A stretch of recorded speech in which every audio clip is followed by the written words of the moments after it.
नमस्कार, आपका central employee news YouTube channel के नए और प्रेस वीडियो में आपका हार्दिक स्वागत है। आज सभी पेंशनर्स, केंद्रीय कर्मचारियों, राज्य कर्मचारियों, सैनिकों, रेलवे कर्मचारियों को डीए फ्रीज पर सरकार के फैसले को लेकर बड़ी खबर आए हैं। तो बने रहे एकदम वीडियो के लास्ट तक और जानिए इस पूरी खबर को। इससे पहले अगर आपने अभी तक भी इस वीडियो पर एक लाइक नहीं किया तो एक लाइक कर दीजिए, क्योंकि आपका एक लाइक की हमारी मेहनत का फल होता है।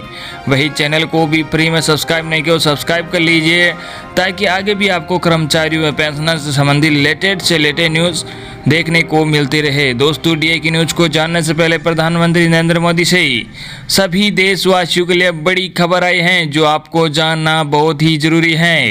जी हां, आपको बता दें कि प्रधानमंत्री नरेंद्र मोदी ने लॉन्च किया आत्मनिर्भर भारत इनोवेशन चैलेंज, 20 लाख रुपए जीतने का मौका। जी हां, देश को डिजिटल और आत्मनिर्भर बनाने के लिए प्रधानमंत्री नरेंद्र मोदी ने एक कदम आगे बढ़ाते हुए आत्मनिर्भर भारत इनोवेशन चैलेंज लॉन्च किया है। इस चैलेंज में लोगों को 20 लाख रुपए तक इनाम जीतने का मौका मिलेगा। इस चैलेंज की जानकारी खुद पीएम मोदी ने अपने ट्विटर पर एक पोस्ट के जरिए शेयर की है। इस चैलेंज को कई अलग अलग कैटेगरीज में बांटा गया है। इनमें फोटो एडिटिंग से लेकर गेमिंग ऐप्स तक के चैलेंज शामिल हैं। इस चैलेंज को नीति आयोग ने इलेक्ट्रॉनिक्स और सूचना प्रौद्योगिकी मंत्रालय और अटल इनोवेशन मिशन की साझेदारी के तहत लॉन्च किया है। आत्मनिर्भर भारत इनोवेशन चैलेंज में लोगों को मोबाइल गेम्स, सोशल मीडिया और फोटो वीडियो एडिटिंग ऐप बनाने होंगे। चैलेंज के तहत अधिकतम 20 लाख रुपए तक का इनाम प्राप्त किया जा सकता है। इस ऐप को make in India for India and the world नाम का मंत्र दिया गया है और इसका मकसद लोगों को मेक इन इंडिया ऐप्स बनाने के लिए प्रेरित करना है। अगर आप भी आत्मनिर्भर भारत इनोवेशन चैलेंज में हिस्सा लेना चाहते हो तो इसके लिए आपको innovate.mygov.in वेबसाइट पर जाकर रजिस्ट्रेशन करना होगा। यहां आवेदन करने की आखिरी तारीख 18 जुलाई 2020 है। इसके बाद आवेदन की स्क्रीनिंग की जाएगी। ये प्रक्रिया 20 से 24 जुलाई तक चलेगी। फिर मंजूरी द्वारा 27 जुलाई से 3 अगस्त तक मूल्यांकन किया जाएगा। अगली बड़ी खबर, बड़ी राहत, वित्त वर्ष 2019-20 के लिए इनकम टैक्स रिटर्न भरने की तारीख बढ़ी। अब इस तारीख तक भर सकते हैं आईटीआर। जी हां, आपको बता दें कि कोरोना वायरस संकट को देखते हुए सरकार ने टैक्स पेयर्स को बड़ी राहत दी है। इनकम टैक्स डिपार्टमेंट ने वित्त वर्ष 2019-20 के लिए इनकम टैक्स रिटर्न आईटीआर भरने की तारीख को बढ़ाकर 30 नवंबर 2020 कर दिया है। इनकम टैक्स डिपार्टमेंट ने ट्वीट करके ये जानकारी दी है। इससे पहले सरकार ने वित्त वर्ष 2018-19 का इनकम टैक्स रिटर्न दाखिल करने की समय सीमा को 1 महीने और बढ़ाकर 31 जुलाई 2020 करने की घोषणा की थी। Central board of direct taxes CBDT ने एक अधिसूचना के जरिए वर्ष 2019-20 के दौरान कर छूट पाने के वास्ते विभिन्न वित्त साधनों में निवेश की समय सीमा को भी 1 माह आगे बढ़ाकर 31 जुलाई 2020 कर दिया है। इनकम टैक्स रिटर्न फॉर्म 1 से 7 जारी। सीबीडीटी ने हाल ही में आकलन वर्ष 2020-21 के लिए इनकम टैक्स रिटर्न फॉर्म 1 से 7 को भी अधिसूचित किया है। हालांकि इनकम टैक्स रिटर्न फाइल करने की सुविधा वर्तमान में केवल उन्हीं लोगों के लिए उपलब्ध है जो आकलन वर्ष 2020-21 के लिए आईटीआर 1, आईटीआर 2 और आईटीआर 4 फाइल करना चाहते हैं।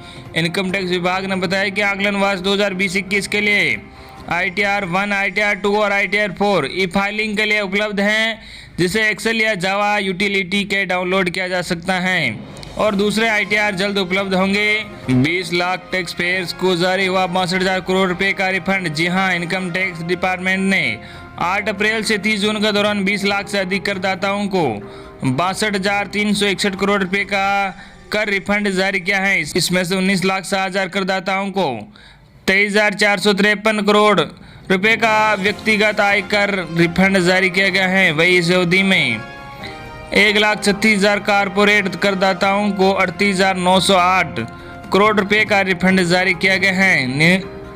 नए इनकम टैक्स नियम के तहत अब इन पर नहीं मिलेगी कोई छूट। जी हाँ, जिन लोगों ने नए इनकम टैक्स स्लैब को चुना है उसके लिए इनकम टैक्स का ये रूल बदल गया है। नियोक्ताओं द्वारा प्रदान किए गए मुफ्त भोजन पर छूट का दावा करने के लिए नियमों में बदलाव किया गया है। अधिसूचना में आयकर विभाग ने कहा कि धारा 115 BSE के तहत नए टैक्स स्लैब का विकल्प चुनने वाले कर्मचारियों को भोजन कूपन या वाउचर पर टैक्स छूट का लाभ नहीं मिलेगा।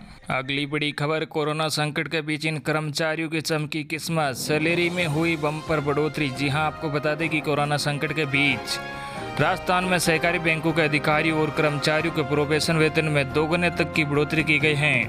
वेतन में यह बढ़ोतरी 1 जुलाई 2020 से लागू कर दी गई है। सहकारिता मंत्री उदयलाल आंजना ने ये जानकारी साझा की है। आंजना के मुताबिक प्रबंधक, बैंकिंग सहायक, संवर्ग वरिष्ठ प्रबंधक एवं चतुर्थ श्रेणी कर्मचारियों को सीधा फायदा पहुंचेगा। प्रोबेशन के दौरान चतुर्थ श्रेणी कर्मचारी की सैलरी प्रति महीने 4,850 से बढ़ाकर 10,600 रुपये कर दी गई है। खास बात यह है कि जिन कर्मचारियों को प्रोबेशन पीरियड पूरा नहीं हुआ है, सरकार ने उन्हें भी इस दायरे में रखा है, यानी वेतन बढ़ोतरी में वह भी बराबर के हकदार बनाए गए हैं। राजस्थान राज्य सहकारी बैंक लिमिटेड और जिला केंद्रीय सहकारी बैंक लिमिटेड के कर्मचारियों को मिलेगा। सहकारी मंत्री उदयलाल आंजना ने संकट की इस घड़ी में बेरोजगारी के राजस्थान के सहकारी बैंकों में जल्द ही लोन सुपरवाइजर के 300 पदों पर बहाली के निर्देश दिए हैं। सरकार के इस निर्देश के जारी होने के बाद सहकारी नौकरी की चाह रखने वालों के लिए बेहद ही सुनहरा मौका है। कोरोना महामारी ने राज्य की अर्थव्यवस्था को प्रभावित किया है। अब राज्य सरकार के कर्मचारी कथित तौर पर अपने वेतन को लेकर चिंतित हैं। हालांकि लॉकडाउन खुलने के बाद धीरे धीरे राज्यों के राजस्व में बढ़ोतरी देखने को मिल रही है, जो कि मार्च के बाद से ही प्रभावित रही थी। अगली बड़ी खबर कर्मचारियों के लिए खुशखबरी, 1 जुलाई से मिलेगी बढ़ी हुई सैलरी। जी हाँ, मुख्यमंत्री भूपेश बघेल ने राज्य शासन के अधिकारी कर्मचारियों को बड़ी राहत दी है। कोरोना संकट के कारण राज्य शासन के अधिकारी एवं कर्मचारियों की वार्षिक वेतन वृद्धि विलंबित की गई थी, जिसे बहाल करने के निर्देश मुख्यमंत्री ने दिए हैं। मुख्यमंत्री ने कहा कि राज्य शासन के अधिकारियों कर्मचारियों को जिन्हें 1 जुलाई को वेतन वृद्धि मिलती है, उन्हें वेतन वृद्धि 1 जुलाई को ही मिलेगी, परंतु जुलाई से दिसंबर माह तक की वेतन वृद्धि की एरियर राशि का भुगतान आगामी जनवरी माह में एक मुश्त किया जाएगा।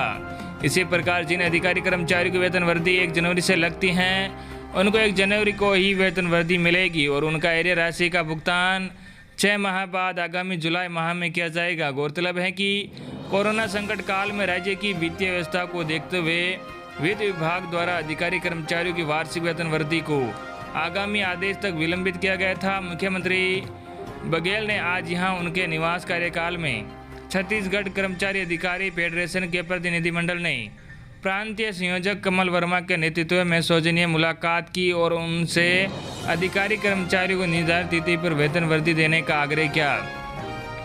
मुख्यमंत्री ने कर्मचारी संगठनों की इस मांग पर सहानुभूतिपूर्वक विचार करते हुए वेतन वृद्धि निर्धारित तिथि पर ही देने और इसकी एरियर राशि का भुगतान 6 माह बाद करने पर अपनी सहमति प्रदान की है। इस अवसर पर वित्त विभाग के अपर मुख्य सचिव अमिताभ जैन उपस्थित थे।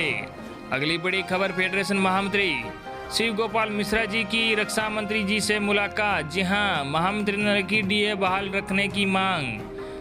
महामंत्री ने रखी डीए बहाल करने की मांग। All India Railway Men's Federation के महामंत्री शिव गोपाल मिश्रा और देश के रक्षा मंत्री राजनाथ सिंह के बीच हुई तमाम गंभीर मसलों पर हुई चर्चा। इस दौरान महामंत्री ने डीए को फ्रीज किए जाने के सरकार के तरफा फैसले पर नाखुशी जाहिर की है और कहा कि सेना के साथ भारतीय रेल के कर्मचारी विपरीत हालात में भी पूरी ताकत के साथ अपने कार्यों को अंजाम देते हैं। जब समय उन्हें इनाम देने का है, तब उनके महंगे भत्ते को रोकना सही नहीं है। आप सब जानते हैं कि भारत चीन सीमा पर हालात तनावपूर्ण हैं। इन व्यवस्थाओं के बीच समय निकालकर रक्षा मंत्री राजनाथ सिंह ने करीब घंटे भर तक महामंत्री शिव गोपाल मिश्रा के साथ मुलाकात की। मुलाकात के दौरान महामंत्री ने कहा कि सेना के जवान कितनी शिद्दत से देश की सीमाओं की रक्षा करते हैं, ये किसी को बताने की जरूरत नहीं है। इसी तरह रेलवे कर्मचारियों ने अपनी जान की परवाह किए बगैर लाखों प्रवासी मजदूरों को उनके घरों तक पहुंचाने का काम किया है। महामंत्री ने कहा, भारतीय रेल का कर्मचारी विपदा के समय एक पैर पर खड़ा होकर देश की सेवा पहले भी करता रहा है, आज भी करेगा। महामंत्री ने श्री सिंह को याद दिलाया कि खुद प्रधानमंत्री ने अपने मन की बात में रेल कर्मचारियों को फ्रंट लाइन कोरोना वायरस बताया। ऐसे में सवाल है कि क्या कोरोना वायरस के साथ ही ये सलूक होना चाहिए। महामंत्री ने कहा, दूसरे लोगों को जिन्हें कोरोना वायरस कहा गया है, उन्हें कई तरह की छूट और सुविधाएं भी दी गई हैं, जबकि रेलवे कर्मचारियों को सुविधा देना तो दूर, जो सुविधा पहले से है उस पर भी केजी चलाने का काम हो रहा है। श्री सिंह ने कहा, किसी को घबराने की जरूरत नहीं है। अभी सरकार के सामने जो चुनौती हैं उनसे हम सभी वाकिफ हैं। रक्षा मंत्री ने कहा, कोरोना को रोकना अभी सरकार की बहुत ही बड़ी जिम्मेदारी, हम इसे जरूर प्राप्त करेंगे।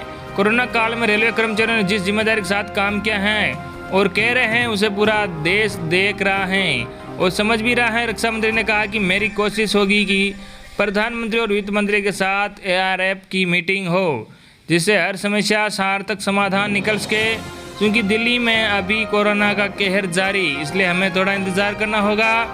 बहरहाल आज की सार्थक बातचीत से एक बार फिर उम्मीद की जा सकती है कि कुछ समय भले लग जाए पर समस्या का समाधान जरूर मिलेगा। तो ये थी आपके लिए आज की बड़ी और बेहद ही महत्वपूर्ण खबर। आई होप कि आपको आज की हमारी जानकारी पसंद आई होगी। धन्यवाद।